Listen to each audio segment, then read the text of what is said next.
describiendo es una mujer machista, sí, una mujer que está imbuida en la ideología del machismo, que espera que así sean los hombres, que va a criar a sus hijos como tales. La gran mayoría de las madres son machistas. Cuando doy este curso siempre pongo esa escena de Los Tres García. No sé si vieron esa película. ¿La vemos?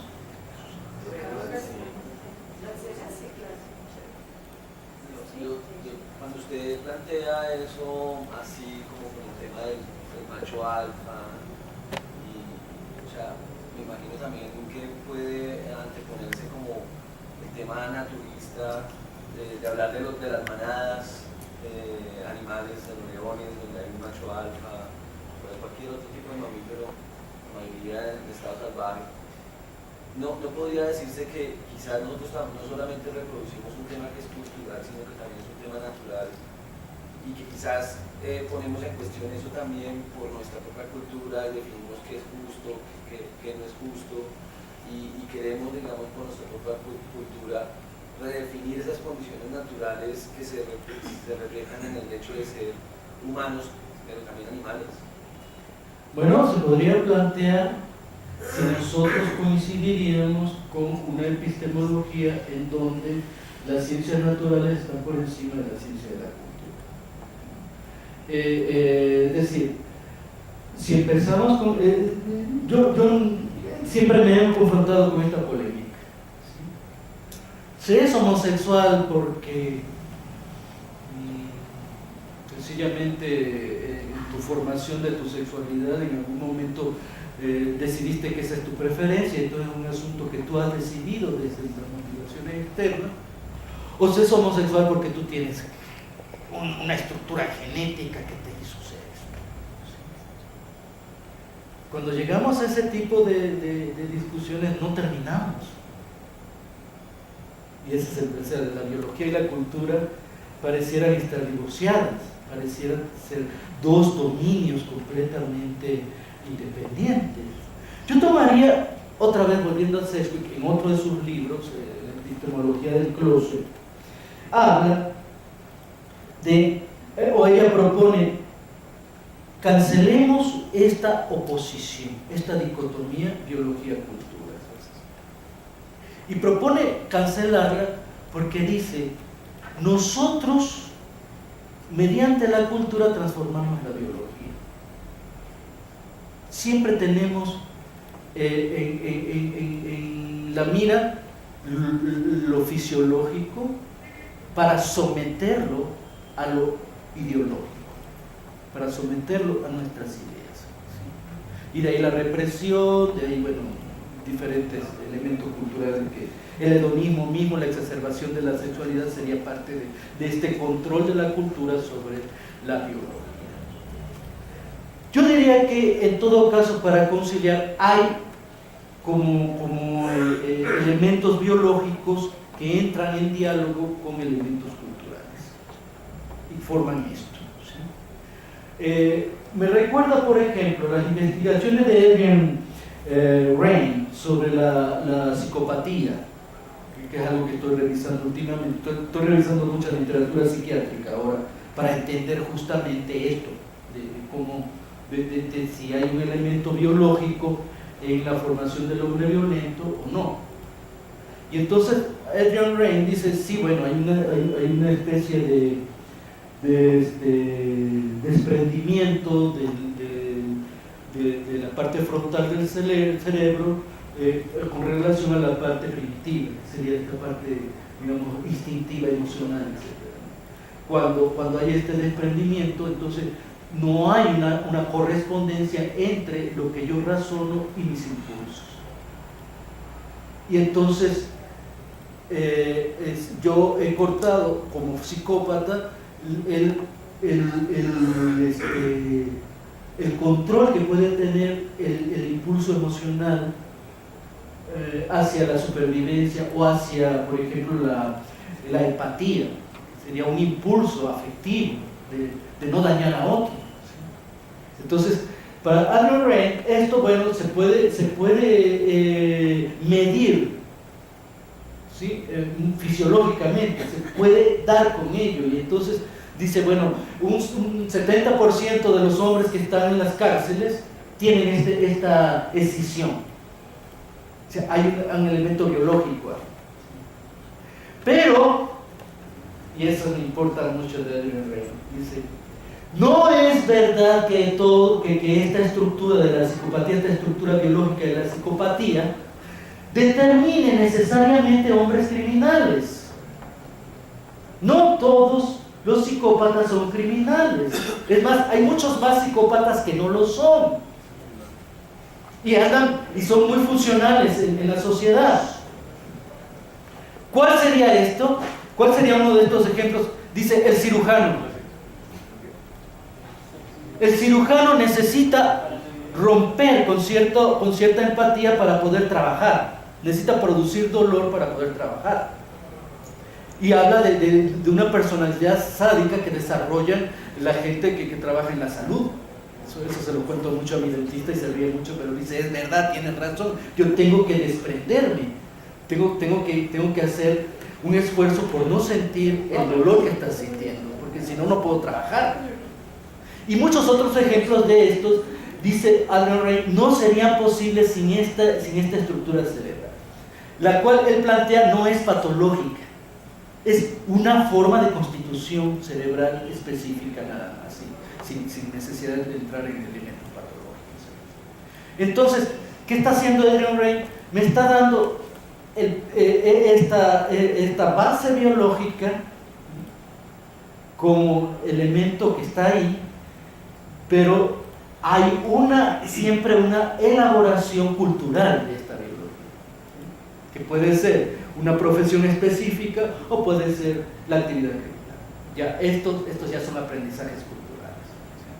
En todo caso, diríamos que en estos grupos homosociales, posiblemente el macho alfa tenga esta estructura cerebral y sea más capaz de dominar porque no tiene este control emocional de sus acciones. Y por lo tanto, esto determina que él sea macho alfa. En la perspectiva de Adrian Rey sería completamente posible. Pero lo que nos interesa sobre todo acá es cómo se reproduce culturalmente la violencia. Más que entrar en la discusión biológica, que tiene su sentido, pero la veo que se queda en un punto. Lo que sí importa es ver las estructuras sociales que hacen posible que se reproduzca el crimen. Eso es lo que está aquí en juego. Y entonces estamos viendo a una sociedad distribuida en muchos grupos homosociales que tienen un efecto social determinante. Son los grupos que controlan a la sociedad, son los grupos de poder. Entonces, el patriarcado reproduce su poder, lo legitima, lo mantiene gracias a estas estructuras homosociales. Ahora, las estructuras homosociales del crimen organizado son las que nos importa aquí describir.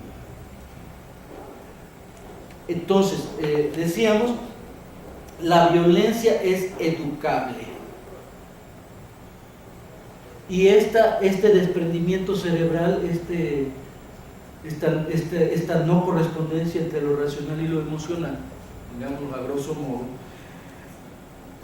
es producida, reproducida. Es decir, como que la cultura entró a imitar a la biología en todo caso.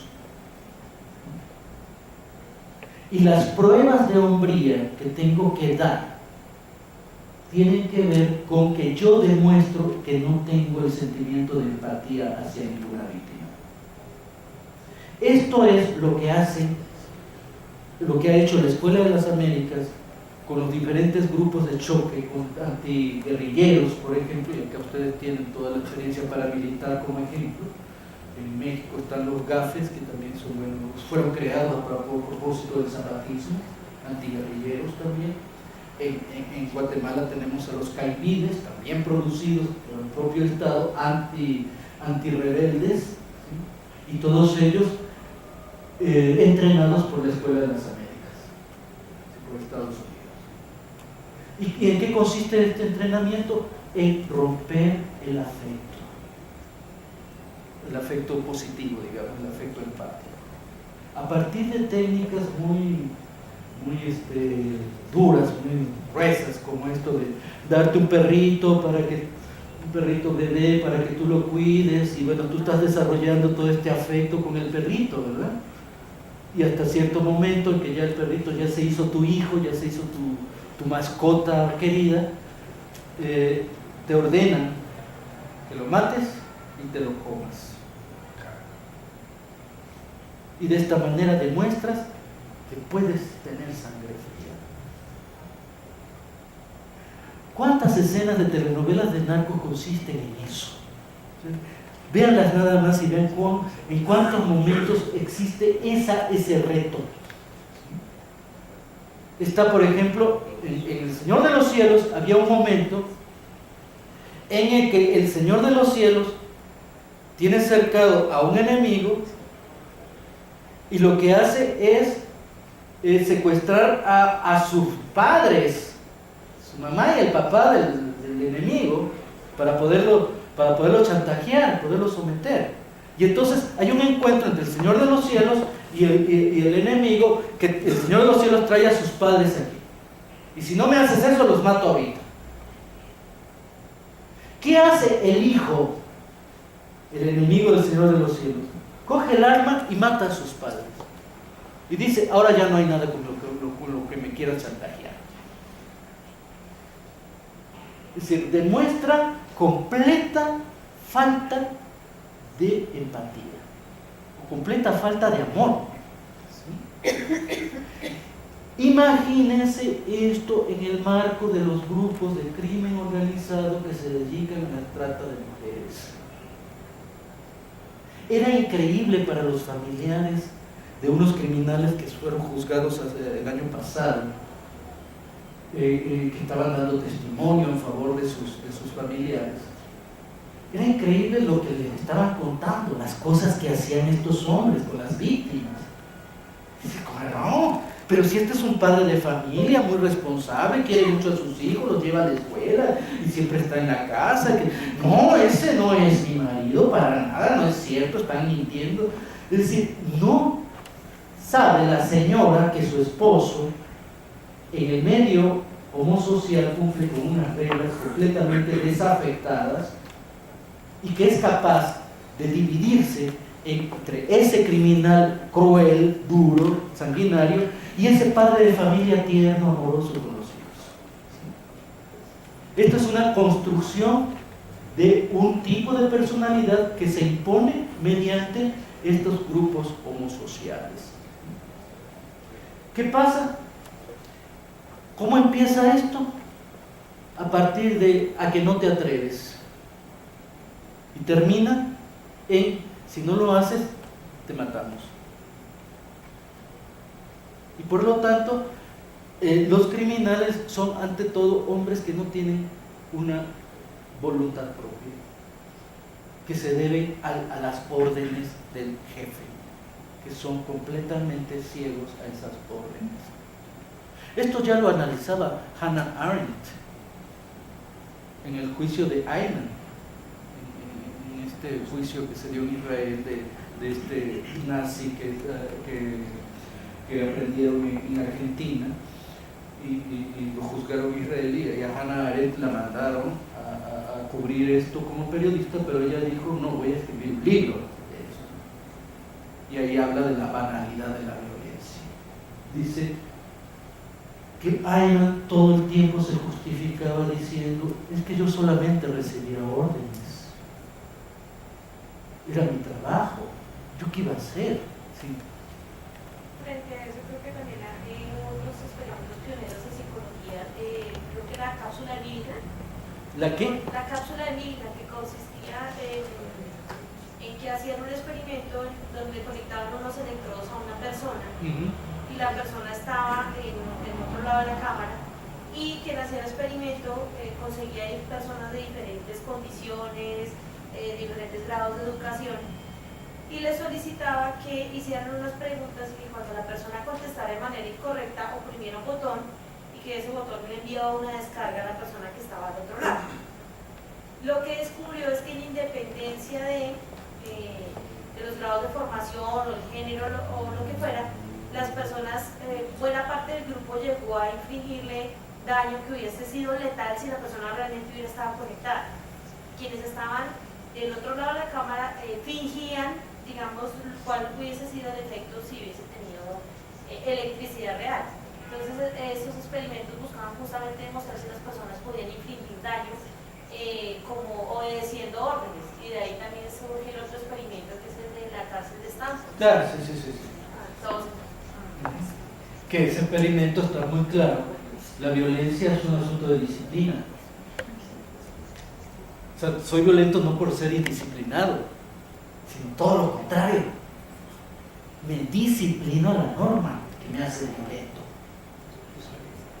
Una cosa que escuché en México también con Carlos Pereira Figueroa, que mostraba que parte de la cuestión del machismo latinoamericano tiene que ver con que esa relación con lo femenino implica también unas modalidades de autodestrucción. Es decir, en la investigación mostraba cómo, especialmente en México, pero pues, y en su influencia en toda América Latina, la prueba de que uno ama a una mujer, por ejemplo, especialmente, es la posibilidad de ofrecerle la autodestrucción como una especie de obsequio. Entonces en ese momento aparece una idea extraña de la relación con el alcohol y las formas de la violencia también. Ese elemento se contrapone a una posición que tiene que ver con, por ejemplo, los elementos relacionados con el instinto de protección de lo masculino. En algún momento de la historia, un macho alfa también se levantó y enfrentó un conjunto de peligros y salvó una horda, o salvó, que es lo que Hollywood intenta mostrar todo el tiempo como aspecto heroico, etc. Más allá de eso, en una perspectiva de la relación con las fuerzas y eso, hay un momento en el que la subordinación no se da únicamente por la conducta esperada por otros hombres, sino por el hecho de que hay esquemas heroicos que lo femenino también exige de lo masculino. Y al no cumplir con esos esquemas heroicos, entonces ahora viene una cierta relación de castigo y una relación de autodestrucción. Uno de esos ejemplos es el problema psicoanalítico de no seas tu padre, pero repetirás a tu padre. Es decir, de una manera una mujer víctima le dice a un hombre, no seas como tu padre que nos patea, nos humilla, pero al mismo tiempo aparece la gran tragedia de que el otro termina repitiendo las conductas de su padre. Entonces, digamos que el dolor masculino, que también tiene que ver con una forma de violencia, dice Carlos Pereira Figueroa, que tiene que ver también con uno mismo. Es decir, que hay una violencia central, que es una violencia que se lanza de los hombres contra ellos mismos.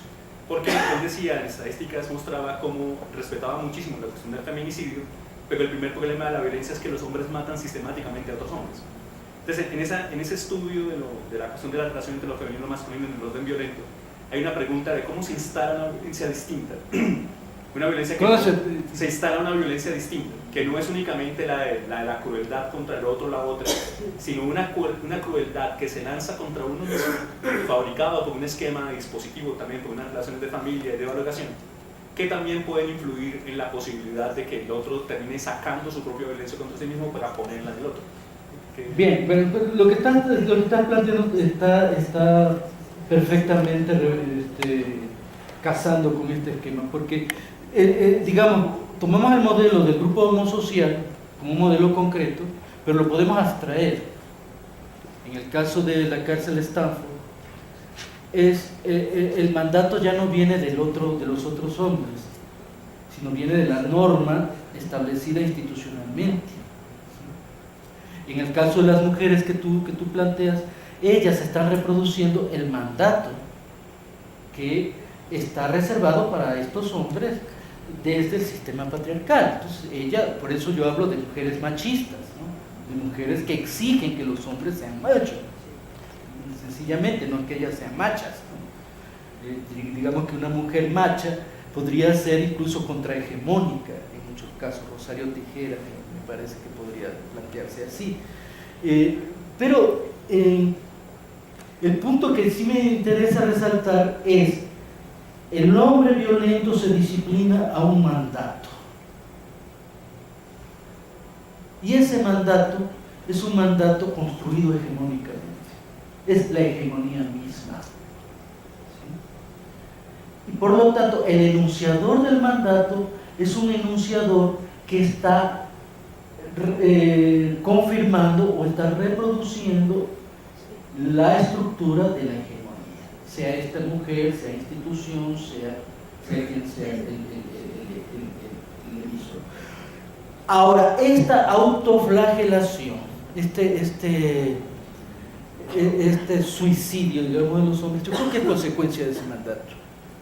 Es consecuencia de ese mandato el que yo me convierta en alcohólico, por ejemplo, y ser alcohólico ya es una manera de autodestrucción. ¿Sí? Es consecuencia de ese mandato que yo me convierta en un hombre criminal, porque me pone en vulnerabilidad de ser aprendido y de ser reducido a nada por estas actitudes. Es decir, tenemos un problema de salud pública al respecto. La gran mayoría de los hombres mueren antes que las mujeres. Tenemos menos ancianos que ancianas. Y eso lo veo mucho en los grupos ejidales en México, donde los ejidos empezaron siendo, digamos, de repartición de tierra empezó a darse a las cabezas de familia, que eran los hombres, y cuando yo voy a las reuniones a observar la conducta digamos, del grupo dentro del mundo de los ejidos, lo que me encuentro es que la gran mayoría de las ejidatarias son mujeres ancianas. ¿Y por qué? Porque los hombres ya murieron, punto. Entonces, lo que es un mandato homosocial hegemónico de la masculinidad se convierte en un problema de salud pública de hombres autodestruidos. Yo podría llevar este argumento más allá, no solo de la autodestrucción, sino también de la autoimposición de la mediocridad como una forma de masculinidad. Ir a la escuela, ser inteligente, plantearse como una persona, digamos, en una carrera profesional, es visto desde los grupos homosociales, de las bandas, del mundo de la calle, he visto como una mariconería, pues, como una traición al machismo. Por lo general, el chico más inteligente de la clase va a recibir bullying.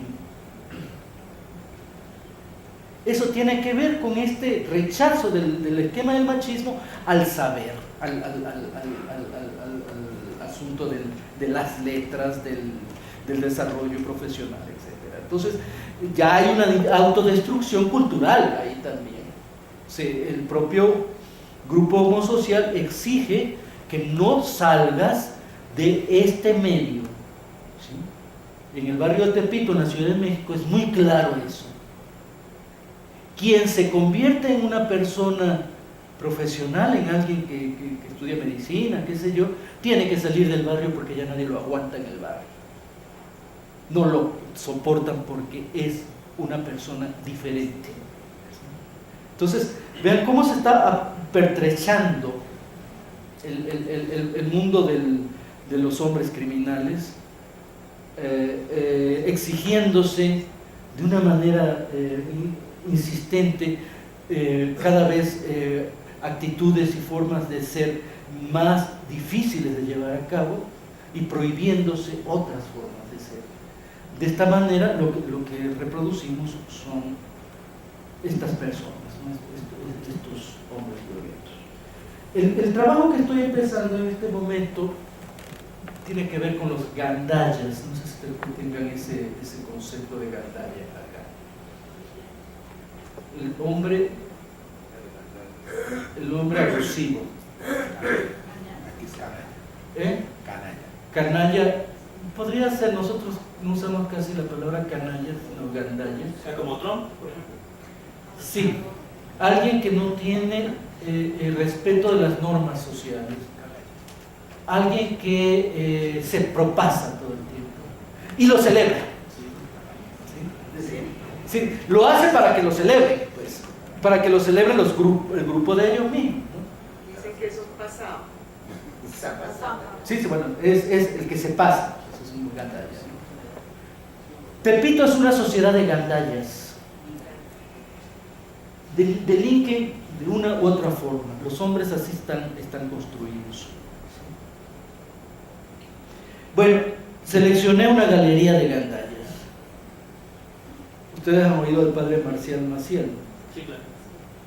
Para mí es un gran gandalla, un abusador de niños. Sí, claro. Un abusador de sus propios hijos, porque tuvo hijos. Abusó sexualmente de sus propios hijos. El Mocha Orejas, digamos que es la quinta esencia del secuestrador. Es el secuestrador per se. Ya con la palabra Mocha Orejas se pueden imaginar. Una persona que mutilaba a sus víctimas, que era muy sanguinario, etc. El sádico, un asesino de homosexuales. Me quedo con estos tres, son como 10 gandallas, pero vamos a ver estos tres. El padre Marcial Maciel tiene una formación homosocial dentro del sacerdocio. Y ya es importante empezar a investigar cómo esta homosociedad sacerdotal produce hombres abusadores de niños. Porque como es una constante que hemos visto en todo el mundo, algo tiene que pasar en esa disciplina homosocial del sacerdocio que produce a estos señores. Porque no puede ser que salgan de la nada. Porque en otros ámbitos no lo vemos tan constante como en el ámbito del sacerdocio. Entonces, ahí tengo una pregunta que contestar para el caso de Marcial Maciel. El caso de el Mocha Orejas, él es originalmente un policía antisecuestros, alguien que perseguía secuestradores, se convierte en el mayor secuestrador del país, en el secuestrador más conocido, más célebre, más comentado del país. El sádico que mata homosexuales es un oficial del ejército. Algo tiene que haber en esta homosociedad de los policías y en esa homosociedad de los soldados que producen este tipo de gandallas. ¿Qué quiero decir? Que las instituciones que son homosociales están reproduciendo hombres criminales. Si no, no me explico por qué el Estado mexicano, los miembros, los oficiales del Estado mexicano, en un gran porcentaje se dedican a las actividades delictivas. No sé cuál sea la situación de Colombia, pero la situación de México es esa. Sí. Aquí están en el Congreso, bueno. Siento que, no sé, creo que diciendo un poco... Sí, adelante, qué bueno. De que en todas las formas de violencia, o en algunas formas de violencia, o en algunos casos de violencia, subsista la banalidad. Es decir, que me parece que siempre puede ser explicable la violencia, siempre la violencia puede tener una razón, y esa decisión de definirla como banal o esa percepción de la banalidad depende también de un juicio moral o de quien lo vea, ¿sí? A quien le parezca banal. O sea, el hecho de matar a una persona, por ejemplo, aquí ha pasado mucho y no pasaba antes de esa manera, y era que los jóvenes que están en una banda, una pandilla, lo que sea, matan a la persona para robarla y no hubieran tenido la necesidad de matarla, simplemente la amenazan y le quitan las cosas, pero también me parece que es relacionado con lo que usted dice, me parece que es también una cuestión de contexto, de demostrar que no que necesitaba matarlo, sino que pues lo puedo hacer, o sea, puedo matarlo y ya, y eso está bien visto por ese contexto, ¿sí? Entonces se instrumentaliza el hecho de esa muerte para demostrar algo, o sea que quizás uno no puede decir que es banal, no, o sea, no, banal es que pues, no tiene, quizás lo veo así, no tiene sentido haberlo hecho, no tenía alguna razón práctica, ¿sí?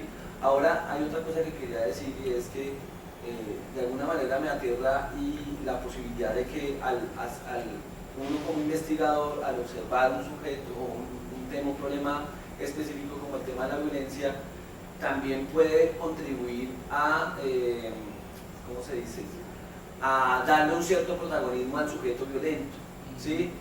Y que quizás en esos contextos se deja de mostrar también que a pesar del contexto, también hay